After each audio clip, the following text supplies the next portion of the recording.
Mal começou o ano e nós já temos vários anúncios no mercado de hardware. Se você está voltando lentamente das festas de final de ano, esse vídeo é dedicado para você. Isso porque, como o próprio nome diz, ele é um resumão quinzenal, ou seja, as últimas notícias dos últimos 15 dias aqui diretamente para você que não teve muito tempo para acompanhar isso diariamente. Hoje nós vamos falar de uma suposta placa de vídeo da Intel, novas placas de vídeo da Nvidia, outra placa, sério? Um CPU da Intel com TDP de 380 watts, outras novidades vão ser ditas nesse vídeo. Se você ficou interessado, vem comigo até o final. Este vídeo é um oferecimento do headset Gandia Zeb M1, um modelo com surround virtual 7.1, iluminação RGB customizável, microfone flexível e alto-falantes dedicados para vibração, com controle de ajuste de volume no cabo e software dedicado. Saiba mais pelo primeiro link na descrição.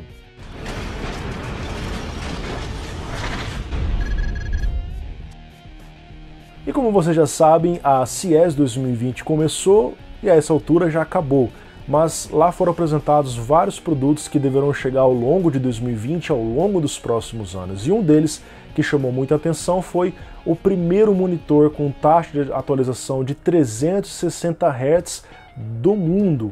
Agora sim você tem uma desculpa para jogar o CSGO acima dos 300 FPS, né? Mas brincadeira à parte, estou falando aqui do Asus ROG Swift 360, um monitor com resolução Full HD, tela de 24 polegadas, taxa de atualização de 360 Hz, com foco específico em jogadores de esporte por conta da sua impressionante taxa de atualização. Afinal, são pessoas que vivem disso e são treinados para enxergar as mínimas nuances das partidas, de forma com que esse tipo de equipamento faça algum sentido para esse pessoal. Esse monitor ainda não tem data de lançamento e nem preço definido, mas não espere por algo barato. Afinal, os monitores 240 Hz ainda são bem caros, quanto mais um de 360 Hz, não é mesmo? Em um vídeo passado eu comentei sobre uma nova placa de vídeo da AMD, a RX 5600 XT, que foi lançada recentemente. Caso vocês queiram assistir em detalhes, eu vou deixar esse vídeo aparecendo aqui no canto. E lá eu mostrei que é uma placa de vídeo mais rápida que as atuais 1660 e 1660 Super, inclusive 1660 Ti, e acaba invadindo um pouco o território da própria RTX 2060. E por conta disso, eu disse naquele vídeo que ou a Nvidia iria lançar uma outra placa, o que eu achava muito difícil, ou ela simplesmente iria baixar o preço da sua RTX 2060 para reforçar a competição contra essa nova placa. A EVGA aparentemente lançou uma outra versão da 2060 chamada 2060 KO, que faz uma alusão ao símbolo, ao gesto de vitória, dizendo ali que ela iria ganhar da 5600 XT, aonde ela lançou basicamente a mesma 2060 com o preço reduzido, $279, que era o mesmo preço da 5600 XT. Ocorre que essa foi uma placa exclusiva com um estoque bem limitado e vendeu muito rápido na própria loja da EVGA, na Newegg. Ela foi vendida por esse preço, mas agora ela voltou ao preço normal. A gente ainda não sabe se essa foi uma decisão individual da própria EVGA ou se partiu da Nvidia. Se partiu da Nvidia, outros fabricantes podem adotar o mesmo e a gente pode ver as RTX 2060 chegando por preços menores. Normalmente a gente acha dos 300 aos $349. Essa placa de vídeo entrando abaixo dos $300 significaria preços mais interessantes aqui no Brasil também. Eu sigo atualizando vocês acerca de qualquer novidade. Vamos para a próxima notícia. E já faz anos que eu escuto que a Intel vai lançar uma placa de vídeo para competir contra a Nvidia e a AMD. Isso seria uma coisa muito boa, trazer mais concorrência. Eu sempre estive muito cético, nunca falei aqui no canal por conta dos anos terem passado e essa placa nunca chegou. Mas na CES 2020 a Intel apresentou uma espécie de placa de vídeo que na verdade não é uma placa de vídeo como vocês acreditam que é. Eu sei que ficou confuso, já vou explicar para vocês. Antes da CES, em um evento destinado aos jornalistas, a Intel apresentou algumas coisas que ela tem trabalhado, por exemplo, inteligência artificial, carros autônomos, alguns notebooks ali em conjunto com os fabricantes, com duas telas, várias coisas para esse mercado mais home, mais busy, né? Mas ela também apresentou uma nova arquitetura de GPUs, a Intel Xe, que é uma arquitetura escalável desde os chips mobile, da arquitetura Tiger Lake, daqui a pouquinho eu vou comentar com vocês, até possíveis GPUs de desktops. E aí que apareceu aquele modelo chamado DG1SDV. É um nome bem estranho, porque trata-se de um protótipo, algo destinado para os desenvolvedores. Ele tem um formato de placa de vídeo, slot PCI Express, tem saídas DVI, HDMI, não tem conector de alimentação principal, parece uma R9 Nano. Mas não é uma placa de vídeo como vocês esperam, porque isso não vai ser vendido, isso não é algo comercial. É apenas para desenvolvimento e para facilitar com que os desenvolvedores trabalhem em placa que tem um slot PCI Express. Mas o foco é apenas estudo. Então esse modelo que apareceu pode nunca ser vendido, ok? Deixando isso claro para vocês então. Em algumas demonstrações que rolaram durante a feira, a Intel mostrou 2 jogos rodando. Um foi o Destiny 2, rodando numa GPU Xe, com essa arquitetura, só que pertencente ao chip mobile Tiger Lake, aonde o Destiny 2 aparentemente rodava bem na resolução Full HD. Não é um jogo tão pesado assim. Uma outra demonstração, aí nesse formato de placa de vídeo, a DG1, essa placa estava rodando o jogo Warframe, aparentemente também em Full HD, só que nenhum detalhe foi mostrado, configuração, taxa de FPS, especificações, nada disso, porque como eu falei, trata-se apenas de um projeto tipo protótipo e pode ser que nem chegue ao mercado de desktops como as pessoas estavam esperando.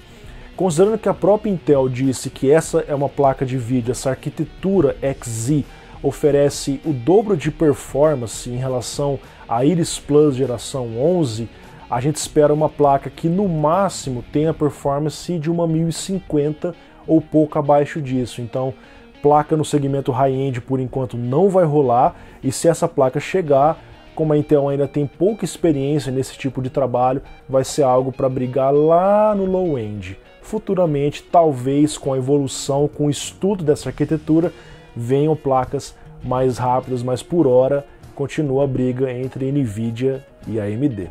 E você se lembra da apresentação da Intel na Computex 2019, eu inclusive trouxe um resumo para vocês, virei a madrugada assistindo porque é do outro lado do mundo, lá em Taiwan, aonde a Intel apresentou várias coisas, uma delas a 10ª geração para o mercado de portáteis, a Ice Lake, fabricada em 10 nanômetros. E na BGS de 2019 eu trouxe uma entrevista com a Intel, aonde nós falamos sobre alguns desses notebooks que já tinham chegado no Brasil com a 10ª geração. Mas mal chegou essa 10ª geração e já está vindo uma outra geração, que é codinome Tiger Lake, também em 10 nanômetros, porém 10 nanômetros Plus, que traz uma série de melhorias, por exemplo, clocks maiores, chips um pouco mais rápidos, essa nova arquitetura de GPUs que eu falei para vocês, a Xe, que vai oferecer o dobro de desempenho em relação à Iris Plus 11, que já havia oferecido um salto de performance em relação às GPUs integradas série 9 da Intel, além de Thunderbolt 4, Wi-Fi 6, outras melhorias, por exemplo, o AVX 512, PCI Express 4.0, um sistema de cache reorganizado, entre outras coisas. Ainda não há uma previsão exata, mas é esperado que os primeiros processadores Intel Mobile Tiger Lake cheguem a partir de 2020 no mercado internacional e aos poucos cheguem ao mercado brasileiro, porque aqui a gente está engateando ainda no Ice Lake, nessa geração 10 que já foi anunciado, ok? E como vocês já sabem, aqui no canal eu já expliquei para vocês que existem 3 tipos de 10ª geração da Intel. Essa geração mobile é a Ice Lake, 10 nanômetros, acabei de falar sobre ela. Nós temos também a geração para desktops comuns, que é a Comet Lake, que ainda segue em 14 nanômetros Plus, basicamente a mesma arquitetura do Skylake. O socket vai ser o LGA 1200, que vai substituir o atual 1151 que vocês conhecem. E nós temos a 10ª geração para o mercado high-end, que vocês conhecem como HEDT, que é o Cascade Lake X para o socket 2066, quase nos saiu o número. Então eu sei que fica um pouco confuso, né? São 3 gerações distintas, todas de 10ª geração. Mas falando de Cascade Lake X, os CPUs high-end, nós já sabemos o line-up até então. E o principal diferencial em relação ao que já tinha, aquele 9980XZ, foi que o 10980XZ chegou pela metade do preço e com um clock um pouco maior, o que foi uma evolução necessária para a Intel se manter viva no mercado diante dos Threadripper, que chegaram chutando a porta com uma quantidade insana de núcleos e threads. Pois bem, apareceu aqui um rumor, um vazamento de um novo Core i9 para esse line-up da Intel de alto desempenho, que é o Core i9 10990XZ. Eu estou lendo aqui porque o nome confunde um pouco. Ele tem 22 núcleos e 44 threads, que é superior ao até então topo de linha 10980XZ de 18 núcleos e 36 threads. Aumentou os núcleos, aumentou os threads. No print do CPU-Z é informado um clock de 5 GHz, que é um clock bem impressionante para um CPU desse nível, só com um TDP absurdamente insano de 380 watts. As pessoas falavam assim, nossa, mas o Threadripper tem um TDP alto ali de 280 watts. Sim, mas o Threadripper tem 280 watts, 100 watts a menos que esse CPU, porém o 3990X entrega 64 núcleos e 128 threads. É muito mais núcleos e threads do que esse Intel oferece nesse vazamento. Ainda é incerto se esse TDP é real, se o CPU realmente existe, se não é uma montagem, e se esse clock de 5 GHz é o base fixo ou é o boost para 1 ou 2 núcleos. A gente ainda não sabe preços ou datas de lançamentos, eu fico aguardando mais novidades para trazer acerca disso para vocês, ok? Eu fico pensando no cooler necessário para dissipar um Threadripper de 280 watts ou esse suposto Core i9 de 380 watts. Você vai ter que colocar 2 kg de metal em cima do CPU para poder dissipar isso. Vamos para a próxima notícia. E ainda falando de processadores, agora no lado da AMD, o Ryzen 5 1600 é um CPU muito popular no Brasil, especialmente por conta de lojas como o AliExpress, que vende ele quase de graça. Aqui no Brasil ainda aparece com bons preços, e ele recebeu uma segunda versão de uma forma silenciosa. Eu não estou falando do 2600, que foi a evolução natural dele, mas outro Ryzen 5 1600 chamado de AF. O Ryzen 5 1600 que vocês conheciam até então era uma versão AE. O que o AF traz de novidade? Ele não é mais os 14 nanômetros da primeira geração, e sim 12 nanômetros, ou seja, basicamente é um Ryzen de segunda geração, o Zen Plus, com o nome de Ryzen 5 1600. E sim, a AMD confunde muitas coisas, poderia simplesmente mudar o nome do CPU para facilitar a identificação. Mas em resumo, então, esse Ryzen 5 1600 AF se parece mais com um 2600 do que o 1600, trazendo as melhorias que houveram na segunda geração, melhorias internas no sistema de cache, estabilidade, uma maior elasticidade para o overclock, o CPU sobe mais e sobe mais fácil, e o mais interessante é que ele está sendo vendido por um preço razoável. Eu olhei aqui na data de hoje no mercado brasileiro, está aparecendo por R$ 549, que é um preço muito bom para um CPU que é quase um 2600, não é mesmo? E é verdade que a Lisa Su, a CEO da AMD, disse que uma GPU Big Nave, uma nave grande, iria vir para o mercado. Especula-se que seria uma RX 5900 XT, 5950 XT ou 5800 XT, ainda isso é incerto. Talvez elas deveriam chegar com RDNA 2, que é uma evolução da arquitetura RDNA atual. E recentemente vazou no famoso ECC, que é aquela Comissão Econômica da Eurásia, os primeiros IDs, os primeiros nomes dessas placas, que sugere que iria existir uma 5950 XT. Porém, segundo o site Igor's Lab, que é um site bem conhecido lá da Alemanha, em contato com a equipe da Fox, que foi quem registrou no ECC esses nomes de placas, isso foi um engano, não deveria ter sido registrado ainda, porque é incerto se isso vai ser produzido ou não. Então, por enquanto, nada de 5900 e nada de 5800. O mercado de placas de vídeo high-end segue monopolizado pela Nvidia e a AMD só consegue competir da 5700 XT para baixo, ok? Vamos para a nossa última notícia.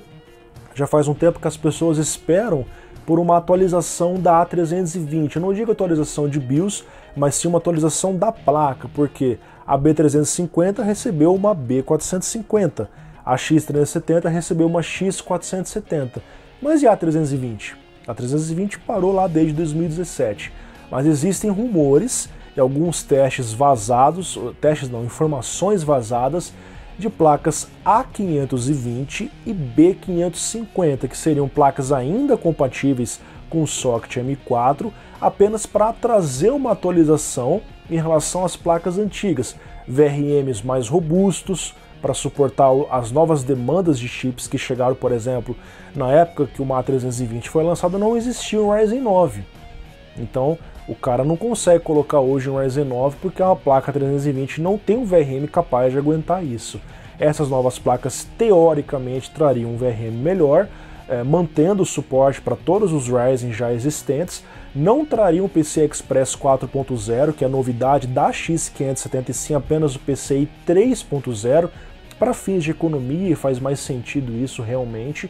Ela traria duas USBs 3.2, geração 2, 6 USBs 2.0 e 4 SATA 3 com suporte para mais 4 SATA. Lembrando para vocês que logo nós teremos USB 4.0 no mercado também, ok?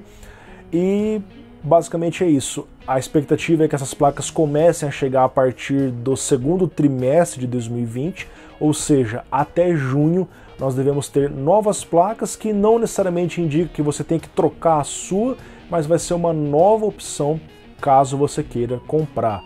Socket M4 se mantém vivo ainda por um bom tempo e é realmente impressionante o ecossistema que se criou em torno desse socket, porque você pode colocar desde um Athlon da primeira geração até um Ryzen 3 da primeira, o Ryzen 3 da segunda, até um Ryzen 9 da terceira no mesmo socket M4.